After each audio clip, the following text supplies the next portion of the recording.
Well, let's have a look at the Santos Tour Down Under race this year. And look, from the outside, this is a classic. I love what you've done with this. Well, g'day, I'm Mitch Docker. We're going to be talking Tour Down Under here with Stuart O'Grady. G'day, Good morning. How are you? Yeah, good, mate. This is exciting. It is, yes. A lot of planning, a lot of work gone into this, so it's great to be able to be sitting here and talking about it. Well, let's talk about it. The dates are out. Women's Tour Down Under is going to be the 17th to the 19th of January, and the men's will overlap as well. We've got the Tour Down Under Classic on the 18th and the Santos Tour Down Under, of course, on the 21st to the 26th, just straight after that. Yeah, super exciting.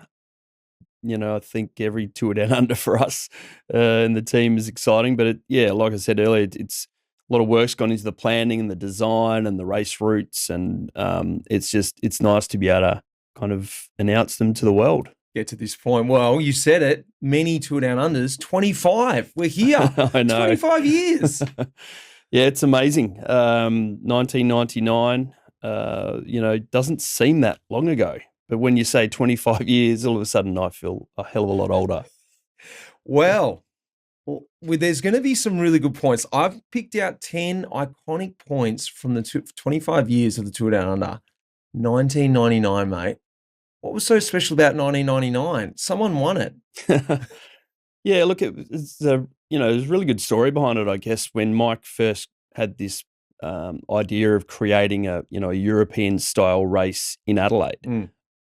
Mike Turner was my coach at SASI, South Australian Sports Institute. So one of my idols growing up. So, we kept in contact a lot when I came back from Europe, and, he kind of brushed this past me, and I got to say, I laughed at him. I thought, okay, Mike, you've been watching too much Tour de France, but, I'm happy to roll with it. But then to see how quickly it kind of generated pace, it got the support from the South Australian Tourism Commission, which I think was the critical point. Just prior to that, 1998, going back over the time I'd had the yellow jersey, and that hadn't happened since Phil Anderson. So there'd been a while between Tour de France successes, I guess, and we were kind of riding that boom when I came home, and that may or may not have helped, I guess, in, getting a bit more support from sponsors.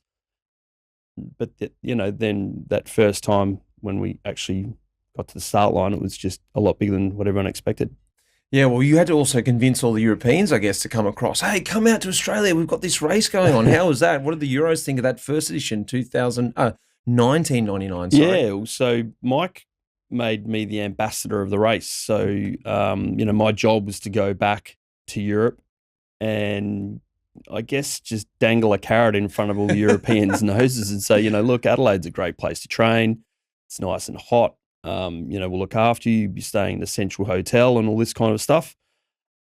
Luckily, my boss, Roger Leger, was open, to the idea. And looking back, that was also a pretty big move, whether or not it was a bit of a thank you to me for, living in Europe for 10 months of the year and sacrificing my time. He kind of rolled with it. And I think we got a few key teams on board that year. Mike did a great job. But, my form was also pretty good at the classics, which I guess it was either that or a training camp. So, you're doing a training camp in Po, which was, often freezing cold and snow and whatever, or you were down in Tenerife or Mallorca, weather was a little bit better, but it wasn't hot. So, Milan-San Remo being the first big classic, which everyone was targeting, the idea of coming down to South Australia and being able to do 6-7 hour training rides and then a bit of racing.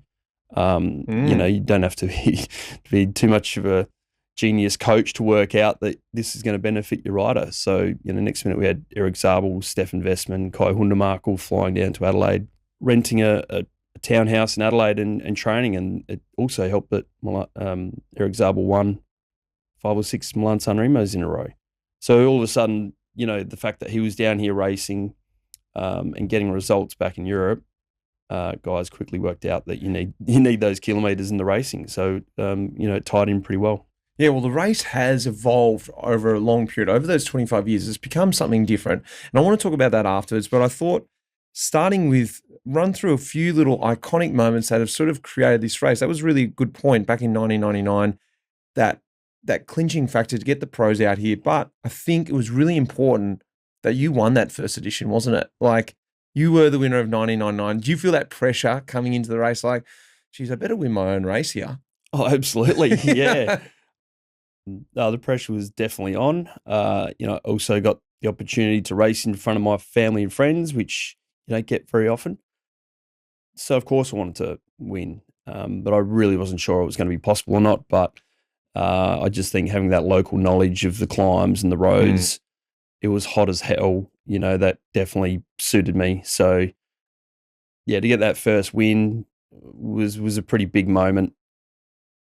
It was a nice little script, I guess, for the race. And it certainly got the local crowd, the local fans, excited that a local kid had won the race. So it probably helped a bit. Well, let's fast forward to 2002. Michael Rogers gets the spectator's bike. He crashes in the final kilometres on his way to Tanunda, and he pulls over. His bike's broken. A guy called Adam Pike quickly gets a Colnago from his car. Rogers jumps on it, rides the finish, finishes second in the stage, takes the jersey, and ends up winning Tour Down Under. Were you in that edition? Can you remember that? I love this as an iconic moment. Was I in it? I was on the wheel of Michael at the bottom, and it was actually my dad on the motorbike which crashed Michael. Right. So we were kind of fighting for the victory, and Dad was on the on the timing motorbike, and yeah, they ran into each other. So it didn't look good from my point of view. My old man had taken him out, but the fact that there was a spectator standing there with a Colnago with the same pedals, the same seat height. I mean, it was just uncanny. It was unbelievable. He rode up the hill with a saddlebag on. That's what I loved about it. He was sprinting for it as well. Well, let's fast forward again. 2004, Patrick Yonker, the winner, retires by winning Tour Down Under. Yeah, a really magical moment for Pat. I mean, Paddy's had a fantastic career, another South Australian, I think top 10 in Tour de France, and, kind of went a little bit under the radar down in South Australia. So everyone knew and loved Pat, but I remember talking to him. I actually missed that edition. It was my first year with Cofidis, and the team didn't want me to race, so I was a bit disappointed. But then when I heard Paddy had gone on a crazy long breakaway and, soloed to victory, I remember talking to him about it. And I said, Pat, you just got to go for it. Like, don't, it's January. If you just, go deep early, you might catch him out. And it was just great to see Pat get up and have a big win. Well, let's go again. 2005, Alberto Contador wins stage 5 at Willunga. It was really important, this win in his career, because he was coming back. He's returning from an injury from a vascular disorder, but finishing with his teammate, the overall winner, Luis Leon Sanchez. And we know what Contador went on to do. He talks about this win as a really important point to that next part of his career. Absolutely. So that year we didn't actually finish up the top Willunga Hill. We climbed it. I think we did it twice. And those guys took off the second time and we didn't see them again. But yeah, for Contador, that was a real critical point of his career, the fact that he'd came back and was capable of winning again. So, it was great to be there for, obviously wasn't great to be on the receiving end of being beaten, but yeah, it was great that he was here and it was played such a big role in his career. 2006, Simon Gerrans' first win, and iconically, my first Tour Down Under. It was I got to be part of the big show. That was really cool to see Gerro, and for me also, I can bring my own personal experience here to see what it was all about. And those times there were 2 Australian teams getting involved, and this race has also been a part of bringing that young Australian talent up as well, giving them a chance to race against the best guys. Yeah, and again, that's a really important point. The fact that we have a national team in a race, which is fairly unique, doesn't happen at all the races around the world. I think Australia and Canada, Quebec and Montreal are still one of the only races where you can have a national team.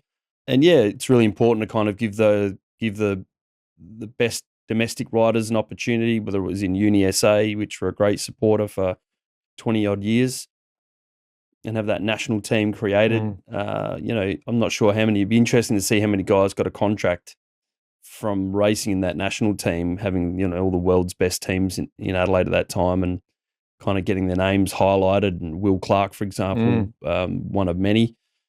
Yeah, it was a great experience. I mean, Garrow, again, coming through, I think, for AG Tour decathlon back in the day. Yeah, for him to come down and show off his colours, and, I mean, winning a TDU, there was a lot of pride at stake for the Australian riders. We're all trying to go well. We're all pretty fit, trying to win a national championship, so there was no real excuse. You wanted to do something at, the Santos Tour Down Under. You wanted to get that win, and Garrow went on to win 4, I believe. So he did. He's got the record for 4, and I think the race now is taking a different shape. It's starting to become, it's moving in, especially now, because in 2008, just 2 years later, it joins the UCI Pro Tour, as known back then, the top level, the first race outside of Europe to join that. And Andre Greipel that year wins with 4 stages and the GC. The race was taking a new shape. A sprinter then won. Previous to that, it was sort of a mixture, but the Gorilla, he was a bit of a jack of all trades, and he became a bit of an iconic feature out here at TDU, didn't he? He did. I mean, everyone loves Andre. And the fact that he came out and, big thighs and big power and the big German, the smiling assassin, he'd come out and just thump everybody and put us all back in our place, really. And he could climb relatively well. So you had to, drop him up Wollonga, but then have a team strong enough to make sure that he didn't get back on, which, he did in those early years. But yeah, I mean, the whole quality of the field elevated. As soon as it became World Tour, all of a sudden the importance was real. World Tour points are real.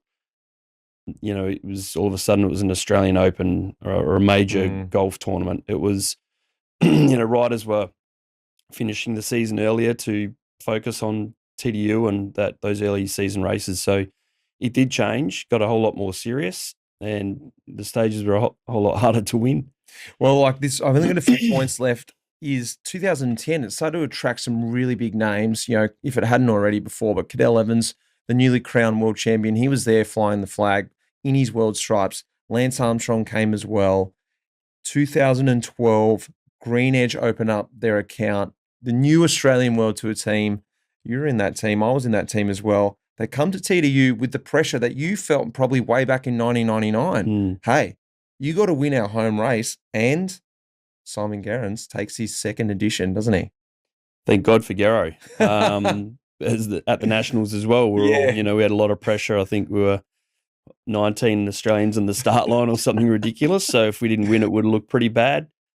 And thankfully Garrow had great form because it was us against the rest of the world, really. So to win the Nationals, to be a part of that and kind of bring that confidence into the TDU, we're still so green. I mean, you can remember back then we'd only been together for a few months as a team, and the clothing didn't fit, the helmets didn't fit.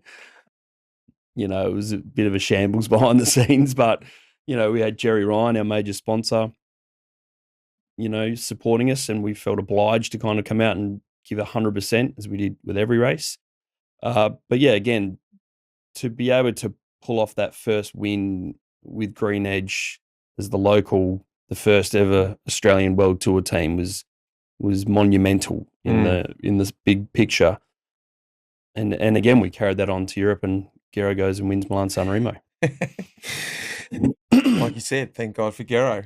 2016, the first women's tour down under, and in 2018, after that, it was the first event in cycling in cycling events to offer equal prize money for men and women. I think it was a really, really interesting and really cool point that Tour Down Under were the ones to take that first step and go, no, let's set the line straight here and let's make it even.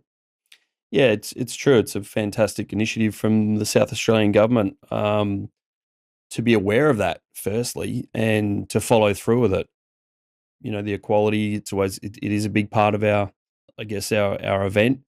We're trying to grow the event as a whole every year, and the women's race is a big part of that. So for them to have equal prize money, from their first, major event is a really important spoke in the wheel, and that kind of gets momentum and We always look at continuing that each and every year.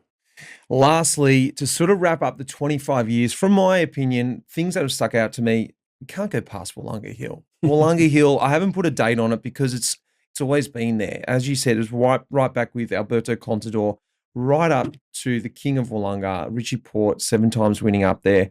But also Sarah Gigante last year, she was absolutely tearing it apart. You had the Richie Port time trial last year up there, which I think was a really cool inclusion. Wollonga Hill, what's your relationship with it? And what do you think, how it sits in Tour Down Under's history? Well, again, Mike, he was looking for something that was going to become iconic. And we have a lot of great roads in Adelaide. We have a lot of great climbs, but to be able to find one which was suitable for fans, which didn't have a lot of residential driveways and access points, which weren't going to annoy the residents, and a climb where you could, we all want that Tour de France vibe, right? You watch the Tour and there's thousands of people in the corners screaming, and that is the essence of cycling and the Grand Tours. So it was a tricky one. I think we'd had the Corkscrew previously, which, got a lot of coverage, but it was probably a little bit too short. So when Mike found Wollonga Hill, that became the iconic climb. I mean, straight away it was just lined with fans from the bottom to the top. And, people could go out. It's a nice, quietish, safe road. So, people can go out and ride it before and after the event without too many issues as well. It's, I guess, quite engaging from the fans' point of view. And also being able to do it twice, I think is pretty critical. Alpe d'Huez, you get 500,000 people on there, but you go through once. The fact that Wollonga Hill, they got to come through again, so you're giving the fans even more bang for their buck. Look, Wollonga Hill, it's good when you're going well, and it's horrible when you're not. All right, well, let's do it. The Santos Tour Down Under women's race, the Zip Truck Women's Stage 1, Brighton till Aldinga. First time they're starting in Brighton. Tell us about this stage, Stewie, and how you came to putting this one together. Yeah, well, myself and Nettie Edmondson and Carly Taylor, the assistant race directors, we get together, and I guess you've got a blank canvas. So you look at how can we deliver 3 absolutely amazing stages. I guess that's the first point.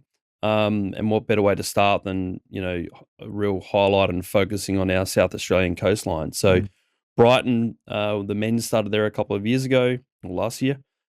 This year, the women are going to start from Brighton, and basically it's just a snapshot of, some of the most beautiful South Aussie beaches. So we've got Port Wollonga. We head down over Maiponga Reservoir, which is pretty scenic, down to Carrickalinga, sprint through Yankalilla, back through Maiponga, and finish in Aldinga. So, it's just a beautiful scenic coastal stage.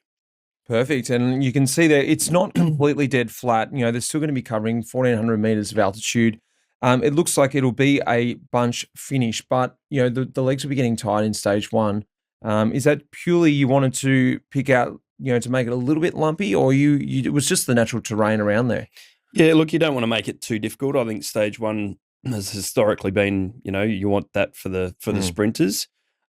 So, for instance, if we did that circuit in reverse, all of a sudden the climb becomes really critical and probably would have blown the race to pieces. So, you've got to take all those little things into consideration. You still want to highlight certain parts of the state and, make it interesting. Just having a flat race would be a little bit boring. So this way we get a bit of everything. There's still a few little opportunities in there for an attack. The climb is still a decent enough climb. So you want it to be for the sprinters, but also potentially in a little bit of wind from coming off the coast, for example.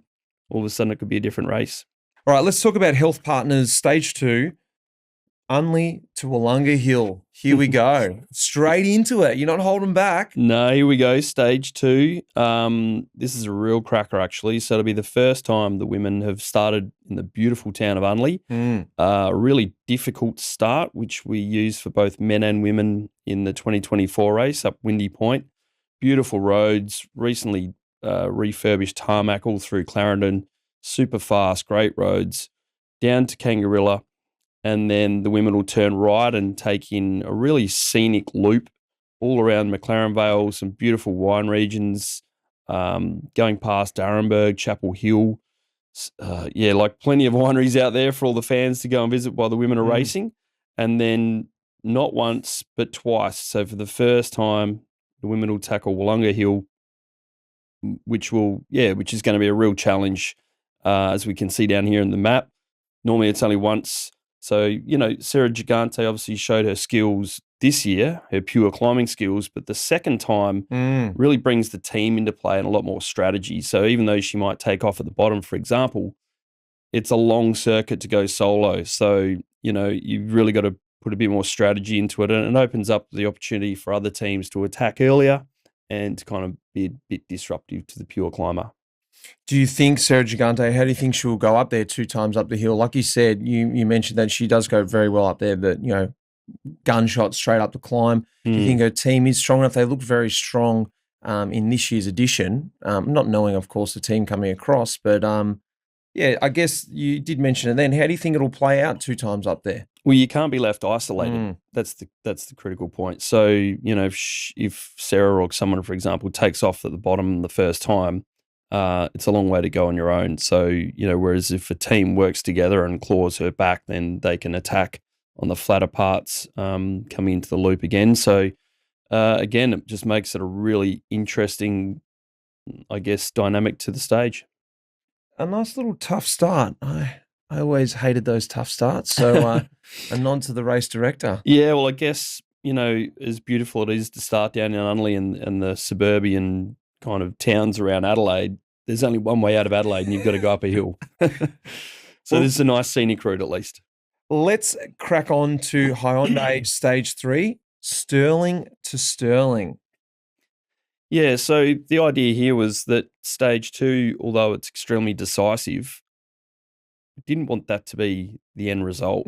So this way it really opens up the GC so that any riders that might be 30 seconds down, 10 seconds down, maybe even a minute down, have got a real opportunity on this final super difficult, fantastic stage around Stirling to go on the offense. So you're pretty much going to have the Ochre jersey and her team against the rest of the peloton. So there's plenty of opportunities for them. The team are going to have to be super strong to control and to defend the Ochre jersey. But by no means will the race be run until the last lap. So it should be a really thrilling finish. And what about for people coming to look at this one? For me, it looks like a perfect stage to come and view. Just 25K around the lap. So it gives you enough time to go and grab a fresh cold beer once they pass by and get back to the circuit again to see them and just get the sort of soak up the atmosphere, because it'll be building, trying to defend that jersey or trying to go on the attack. It's a great circuit around there. Yeah, and we do have, Stirling's obviously going to be the hub. We've got some great pubs and restaurants and cafes in there, so people can park up. It's a nice little climb up to the finish, so you get to see the riders coming through, relatively at relative speed, I guess. We've also got the 2 sprints just around the corner in Heathfield as well, and the Queen and Mountain on the finish line. So plenty of action. Absolutely, come along, bring the family, bring your friends, enjoy the final stage. And don't underestimate it, 105K, 2,000 metres of climbing. And you're looking at that profile, it just looks like little peaks, but it is going to be ferocious around there. Yeah, there's not a metre of flat on that circuit. So you're either going up or down. It's strung out. It's a really hard race. So plenty of opportunity. I think this would be an absolutely cracking way to end the Santos Tour Down Under for the women's race. Well, let's have a look at the Santos Tour Down Under men's race this year. And look, from the outside, this is a classic Tour Down Under. I love what you've done with this. It reminds me of when I first started riding Tour Down Under. Yep. I didn't know it the years before, but the years that I did it, it felt like this edition. Just everything about it feels right for me. They're the editions that I feel most familiar about it. Before we get into the stages, tell me on an overall sort of picture how you came about creating the race, really. Yeah, I really wanted the race to have a real acknowledgement to those that 99 edition. I think it was really important. You only get one chance at having these big anniversary 25th edition events. I don't think the 30th sounds that good, and maybe 35th. Don't even know if I'll be around then. But so it was important, I think, out of respect to Mike Turter and the SATC and all his team, to kind of be able to reflect on that early edition by having a bit of a nod to a couple of the stages. but then also bringing in some of the new stuff, which is worked out so well over that 25 years. So it's a kind of a bit of a mix of old and new, but a real nod to that 99 edition. Well, let's look at the Classic, which is the Criterium on the Saturday. And for me, this reminds me, like, once again, what I first felt when I came to Adelaide to race the Santos Tour Down Under. This circuit, it's iconic. Tell me a little bit about it and why it's back in. Well, this is where it all started. I remember leaving the Hilton back in '99 with surrounded by the whole bunch under a police escort, rolling down to the East End going, geez, I hope there's going to be a few people here to watch us. And there was an ocean of fans and supporters, and I think it was around 50,000 people that came out on that first night, which really we kind of all looked around and went, well, okay, this is going to be fun. Yeah. And look, it was a nice fast circuit. You're in the parklands. There were families on the hill and the shade. There was people lining the pubs. The Stag Hotel. They were like 10 deep on the terrace, and you take notice of all that when you're riding, especially for those first editions, because it was pretty surreal to look around and go, far out, this is Adelaide. It felt like it was in Europe. So to bring this course back in was pretty important. East End's played a really important role, I guess, for a lot of TDUs, and we've kind of lent away from it for the past few editions. So to bring it back was really important. Super nice course, fast, even going in the clockwise direction as the original one.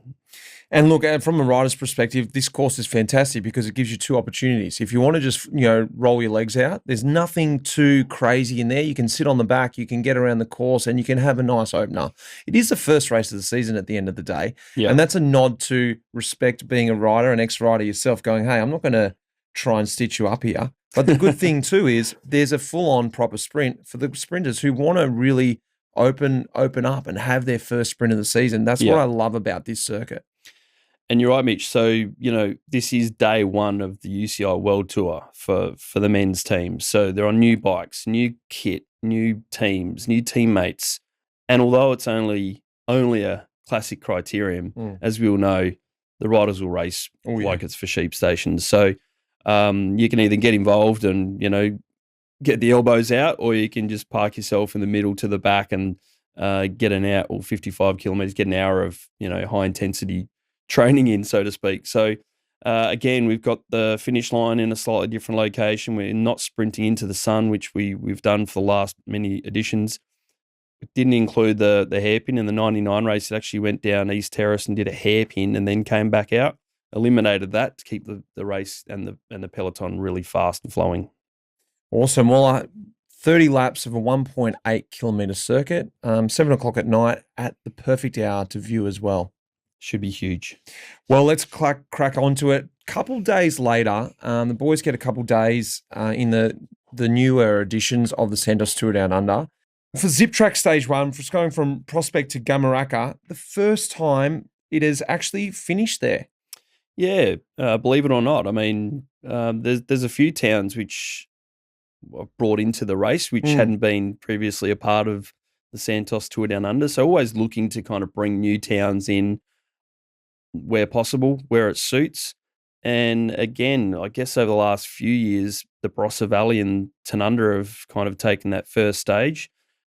Wanted to flip that, and you'll see that reason why shortly. So needed to come up with something a little bit different. Prospect is where the great Mike Turter resided. So it was, again, a little bit of a nod to him, nod to Mike, and all our respect and thanks for delivering this great event. But yeah, wanted something fresh and different. So up the gorge, they'll head around to Williamstown, back into Gamaraka, through Cuddly Creek, a little climb, Berry Hill. So again, doesn't look too hard, but on the second occasion, it's not too far from the finish. So it should be a sprint. There's plenty of time for the peloton to kind of come back together before a big bunch sprint in Gamaraka. Perfect. And look, I had that marked down as a sprint stage, but it is the first race of the year, and a lot of these stages in this part of the year come down to how the peloton want to race. Yeah, they can make any of these stages hard if they want to, or slightly easier the thing I like about this is you haven't put anything there too rude towards the finish. No one's going to be sort of like, oh, who put this hill right at the end? This is a tough little stage, but, it should end up in a bunch finish. Is that what you're predicting? Yeah, I think so. I think that's exactly right. So you want it to be exciting. It's stage one. You don't just want a boring stage. So there's always opportunities which I try and put in each and every stage where if you really do feel like going on the attack and, catching the others off guard or a bit of a surprise move or just opening up the legs and having a go, you tend to find one opportunity in the last 50K. So that's what I'm trying to bring in. So although it should be relatively straightforward, I hate saying that because, all you need is a nice northerly wind and a 40-degree day and the peloton are decimated and what should have been a nice, stage one sprint turns into a day of hell out there on the bike. So look, on paper, there's opportunities for teams to, I guess, roughen up the legs of the sprinters, but I'd still put this down for a sprint. Let's get onto it. Stage 2. We're out at Tanunda. Tanunda to Tanunda. It's the Health Partners. Stage 2, Tanunda to Tanunda. This one is a nod to 1999, isn't it? Yeah, so this is almost identical to 1999 stage. We take off from Tanunda. We pretty much head straight up Mengler's Hill, which we've raced in the opposite direction for the past few editions. This has been the flatter opening sprint stage for the past few years, whereas really wanted to bring the more difficult side of Mengler's Hill back into play and highlight that climb. There's been a lot of iconic moments and stories and races won and races lost on Mengler's Hill. So I thought it was a real nod to the 99 edition. We head out around Angaston, back through Greenock for a couple of sprints, through Seppeltsfield, which is our exclusive wine sponsor. So to bring in Mengler's Hill and racing it up the more difficult side was really important, again, with a nice little nod to the 99 edition. This stage is tough. 3 times up Mengler's is no easy day out on the bike. And as we know, the Bros is normally hot. It's normally a bit windy. So the first time I'd expect a breakaway to take off, a small bunch, 3 to 5 riders. And then the race will kind of settle down. The guys that have decided they're going to go for the FX King of the Mountains jersey will do so. And then the third time up there, I wouldn't be surprised if a couple of teams got together and really, put the hammer down to try and drop, the pure sprinters and already start to just create some time gaps. But then again, do the sprinters teams wait for their main sprinter and try and bring them back? There's plenty of time. There's plenty of room. They turn a sharp left here on the last lap and a nice big straight run in. So a super fast sprint, beautiful town of Tanunda. Can't wait. Well, I've put this as a tough sprinter stage. And as you pointed out there, Mengler's Hill, the third time up there, it's only 22K to go. You said there's enough time. On the other side of things, I'm thinking that's not heaps of time. You've got to get yourself together. You've got to get back. You've got to try and recover before hitting that sprint. I love the look of this stage. This has got a flip side. You can see 2 things happening here. Sprinters, they take it easy over Mengler's and we're going to have a bunch sprint, or it's going to explode. This is sort of exciting. I like these types of stages now that I'm not in the peloton. That's a very good point. It's one thing to be up there and attacking, or another one to be trying to hang on. But yeah, I think this has got, like you said, 2 ways two things could happen. Relatively straightforward, or all hell breaks loose. What do you remember about winning your stage back in 1999? Stage 5 it was back then, into Tanunda. Yeah, well, for memory, I already had the yellow jersey, so the idea was just to be able to kind of try and hang in there. I didn't have to go on the offense. I obviously had reasonable form and felt okay. So at this stage of the race, being stage 5, I just wanted to confirm and really not get dropped. The idea was I was pretty worried. You don't know. You never know how guys are coming from Europe and how my own teammates were feeling. Big Magnus Backstedt had come from Sweden and barely ridden his bike, so you don't really know how they're going to be affected with the heat as well. Thankfully, the team was super strong. There was a little bit of a breeze, and we're able to kind of put everyone in the gutter pretty early and kind of keep control. And then the last time up Menglers, I managed to hang on without too many issues, and I guess got over the top of the climb and felt a bit of relief. And then happened to win the final sprint. So for me personally, it was probably one of the best memories I have in my Santos Tour Down Under history is winning the Tanunda stage in the yellow jersey. You can't get any better than that. What does Tanunda mean? What does the people of Tanunda think of the Tour Down Under, and what does Tanunda mean to the Tour Down Under? The town itself is featured many times in the race, iconically back then in '99, throughout the race, right through, in the 25th edition.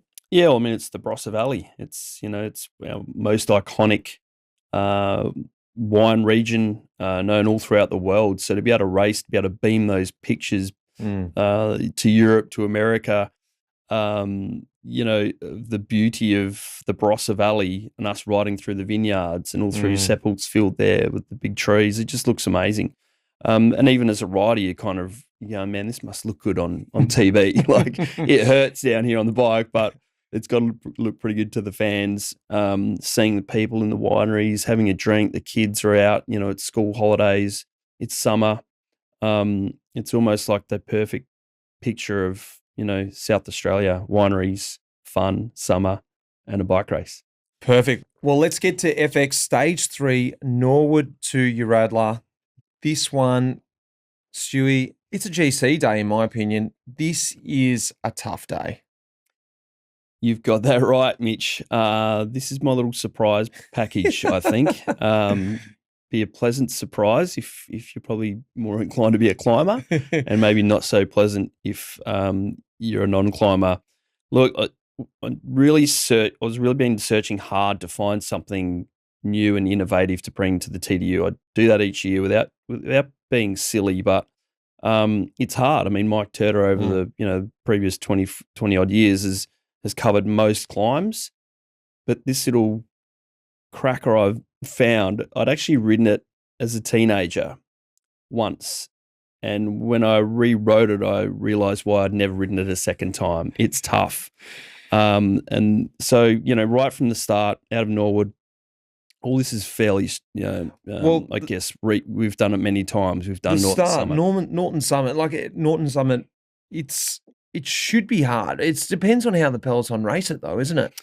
Yeah, and what we've seen over the past few editions, normally, again, it's the first tour of the year, so you're going okay within yourself, but to go off the front on the first climb, you want to be going pretty well.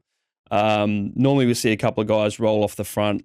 Again, it's a really hard day, and like you mentioned at the start, this is really decisive. There's barely any flat on that bottom profile, as you can see.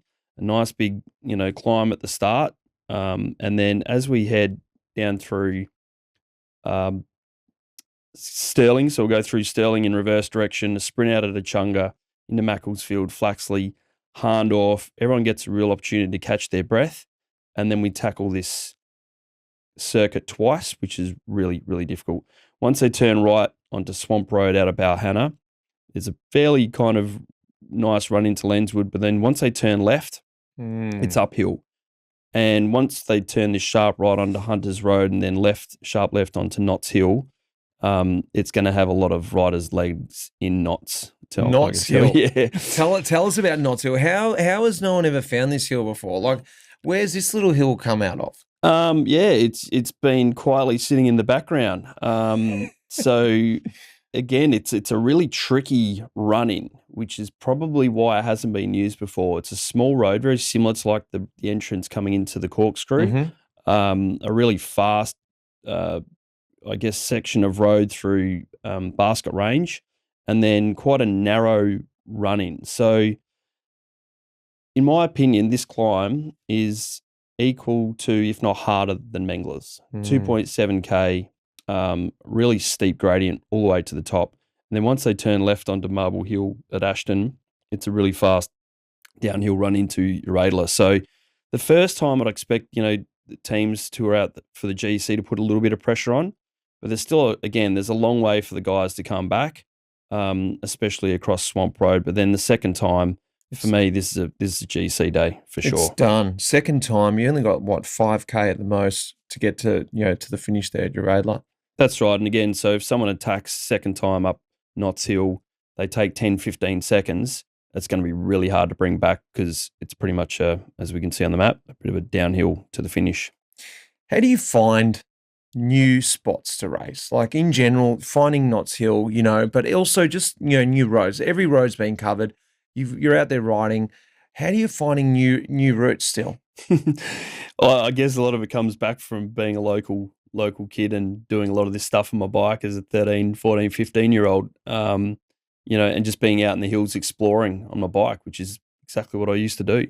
There's still a few uncharted roads. A lot of them are gravel, which, again, we all love the excitement of gravel. It's popping up in a lot of races, but for me, gravel and the TDU, it's a very, very fine line. I don't want guys coming in and crashing or puncturing and losing a tour or a stage because of a gravel segment in January, I think, or going home with a broken collarbone. It's a long flight back to Europe, so taking all those things into consideration, I've found plenty of climbs which are great, but a lot of them are on gravel. It's hard to find a tarmacked new climb, but we've managed to find one for the 25th edition. And you best compare it, like you said, to Manglers. You can't compare it to sort of Pound Road on Pound Road. You can't compare it to Wollonga Hill or Mount Lofty. It's just more of a steep sort of jag, isn't it? Oh no, yeah. This is similar to Wollonga Hill. Yeah, this is as difficult. Yeah, 2.7K, roughly the same percentage. I think it's about 8% average from bottom to top. And again, you don't get a good run in, so it's a really sharp turn. If you're not in the first 10 riders when it turns left, you're going to be on the back foot. So this should be really decisive. Oh, beautiful. I love it. Let's crack on. Let's get to stage 4, the Hahn Stage 4, Glenelg to Victor Harbor. Well, this one actually has a lot of memories for you, Stewie. Back in 1999, this was your first stage win of the Tour Down Under, the Santos Tour Down Under. Yeah, it was. For me personally, it was a big day. I think for the race, obviously winning that first stage, and which helped to win my first TDU. Glenelg, Victor Harbor, Tour Down Under, it's about as good as it gets. So. Again, a fantastic way to showcase our beautiful coastline at the start. Glenelg have been absolutely brilliant supporters over the years. We normally get huge crowds down to the Bayside start. Again, highlighting, our beautiful coastline through Port Wollonga, all the way down over Myponga Reservoir once again, Carrickling and Normanville. Parrow Hill climb's actually, quite difficult on a hot day. Again, it hasn't got the corkscrew or the Wollonga Hill kind of background, but it's just a long, tough drag. And then we'll head around Waipinga cliffs, which will look amazing from the helicopter shot. But instead of a straight, flat run-in as we had it back in 1999, we're actually going to turn left onto Inman Valley Road, right onto Sawpit Road, and then tackle another super nasty little climb called Nettle Hill, which I discovered a few years ago. A friend of mine has a farm down there, so riding to his place, found this little climb and thought it'd be great one day for the TDU. And it's going to make its second appearance. So it was a really decisive stage a couple of years ago. We saw Jay Vine, Yatesy rolling off the front. Michael Matthews dropped his chain, and kind of that blew Jayco's chance of winning the race to pieces. So it was a really being able to bring in new climbs, and it just brings in new conversations and it makes the race a bit more exciting. And that stage played out perfectly to plan. The breakaway literally just held on, beating a fast finishing Caleb Ewan, who was only a few seconds behind. So again, it's got that will they, won't they bring the breakaway back, which is what we want in a race. Yeah, I do remember that stage a couple of years ago. Nettle Hill provided a perfect amount. It was that climb that was just hard enough for the sprinters to suffer over the top. Yeah. It was a fantastic stage, and coming into Victor Harbor is always a lovely finish. I remember finishing there myself. Can you remember and run us through that iconic stage win, 99. Tell us how it all happened. Yeah, well, I'd actually kind of marked this one, as on I guess the race manual to have a red hot crack at, and got in the early break. We had a really big group. I think it was around 20 riders, which I thought that was enough. We actually went up Old Wollonga Hill, crossed over, and for me, we'd done enough to kind of break the peloton. But Seiko and I think Onse and a couple of teams worked together and brought us back. And just as they were bringing us back, I don't know, I just got a rush of blood and took off solo. And then because I just figured they'd been working so hard to try and catch us, that this is just one of those moments. It was like a stupid thought. They've all got to be absolutely shattered behind. So now's a good time to attack. And that's exactly what happened. And Magnus, my teammate, and Duncan Smith and another rider came across. I waited for him because I knew I had Big Magnus with me. And I think, Jesper Skibby. And we managed to stay away. And then, I don't know, 4 or 5K to go, having Magnus there, just found a good opportunity to go solo and, managed to win. So it was again, that and the Down Under in yellow, that was really, this was my first stage win. So it was, a really emotional time. I just remember the big crowds down at Victor Harbour. We've often got half of South Australia seem to be holidaying down along the beautiful coast there. So again, to be able to win in front of your home fans and your family, it was a pretty magical moment. Oh, it's great to be back there. Well, let's get on to stage 5. Think road safety, stage 5, McLaren Vale to Wollonga Hill. A little bit different though. I've seen a couple new things here. Well, at least one. Two, sorry. We're going up Wickham's Hill. They're going up Wickham's Hill. Something that I couldn't find out. Has Tour Down Under, Santos Tour Down Under been up Wickham's Hill before? I believe so. Yeah, I think I remember racing it. I'm pretty sure back in the day. I'll have to go over the history books to have a look. It's a really tough little climb. Again, it's around that 2.5 kilometre long. Again, just wanted to shake things up a bit. So, heading left straight out of McLaren Vale, past the wineries, Chapel Hill, Darrenberg, then to be able to tackle Wickham Hill, which should, again, just give an opportunity for a breakaway, to make the race that tiny little bit tougher, I guess. Not so straightforward. But then I guess another thing which is coming into play for the first time is the riders will descend down Wollonga Hill, which I think will be super exciting for the fans to be able to see the race going in a different direction, for the riders to be able to, race down Wollonga Hill. Then we'll take in the traditional circuit, followed by 2 ascensions of Wollonga Hill. So again, this is an obvious day for the GC. But yeah, just wanted to shake things up and I guess not do the old copy and paste. Yeah, well, it's also nice too, just to do, just the 2 circuits of the Coast Loop. Adding that first circuit in, I think will really change the stage. It did become, as a rider from memory, somewhat of a procession. You knew all the action was going to happen on Wollonga, so you were sort of waiting for that to happen. Now, I think this is a really nice inclusion. That first sort of 40K is completely different. Great chance for a break to sort of mix things up. And who knows, if it's windy down on the coast, things could be really split up. The climb could be sort of, potentially irrelevant, or it could be, Wollonga Hill is always there to mix it up. That's right. And if, 10 or maybe a group of 10 to 15 riders get away on Wickham's Hill, for example, all of a sudden the picture changes because the riders will have had that, the workers will have had a climb in their legs before, just riding around on the flat at 55k an hour. All of a sudden, things are a little bit different. They are rolling hills from the start all the way around through Wickham Hill and all the way to the top of Wollonga Hill. So, yeah, again, just to try to make it a little bit more interesting and shake things up. Well, this is the GC day. This is the final GC day. This is the last chance for anyone to sort of clinch it, get back time, or try and hang on to that ochre jersey. It's sort of set, and I love this, is finishing with stage 5. Before we go to stage 6, this is sort of the finish before we go back to Adelaide, isn't it? That's right. And we'll have had, a few really tough days as well. So we would have had, obviously, Mengler's Hill and then Knott's Hill, followed by the day before Parawa Hill and Nettle Hill.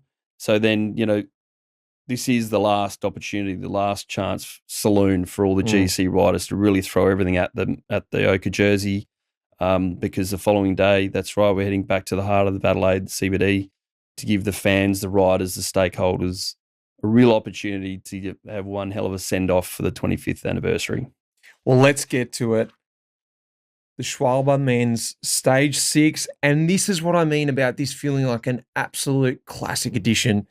I absolutely loved finishing in Adelaide. This, for me, was the best part about Tour Down Under. You got to come here. I love this circuit. I don't know what it was, the little lumps around the back of Adelaide Oval there, coming in, doing the U-turn, seeing the crowd, counting down the laps, just knowing, rolling from the hotel. This is what makes this, for me, this circuit, this completes Tour Down Under for me. I love seeing this back in. Yeah, thanks. And I think it's a really important inclusion. The Tour de France have the Champs-Élysées, the Tour Down Under has Adelaide. Yeah. But it is a nice way. It's certainly not a procession, that's for sure. It's still a world tour stage up for grabs. The sprinters are going all out. They want to roll back to Europe with that all-important victory.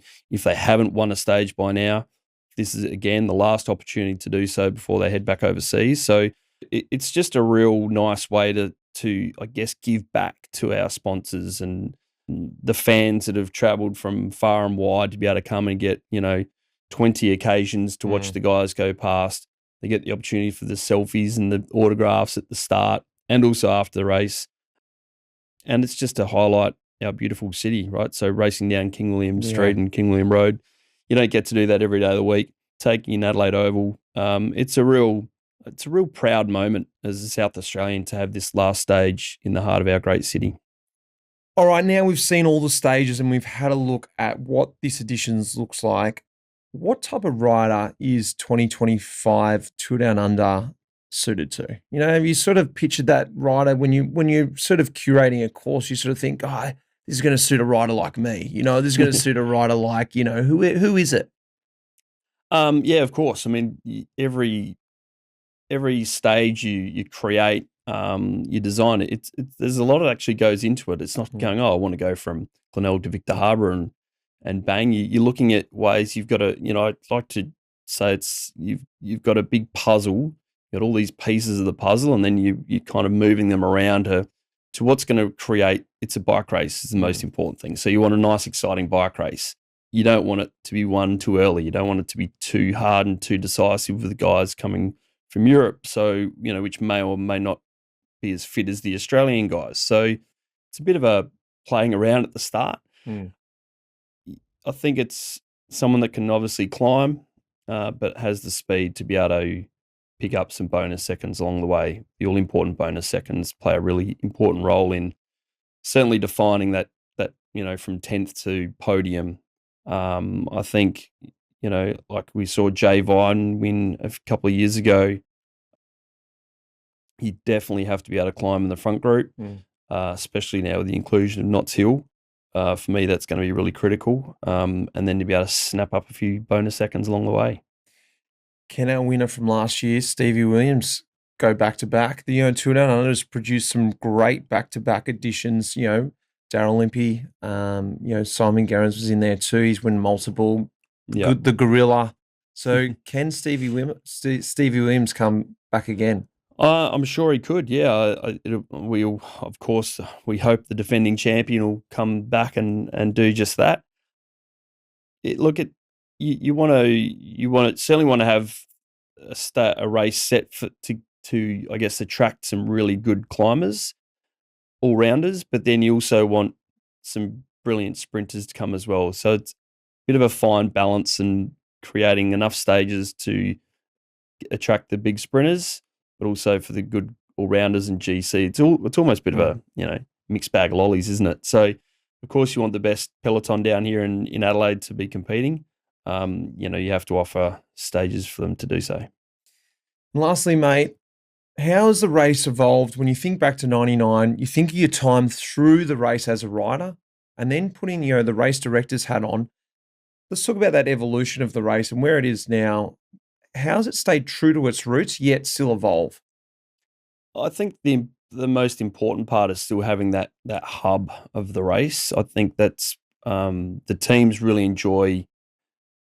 As you know, it's a traveling circus for 10 months of the year. You're going from hotel to hotel, suitcase, packing, trucks, mechanics. It's a traveling circus. So for the teams to be able to fly into Adelaide, we take care of them. I honestly believe better than any other race that I've ever participated in. It's almost like a mini Olympic village, for just for the bike riders. You come down, by the time you get to the hotel, their equipment's in the village. They've got their team booths. Everything's kind of catered for.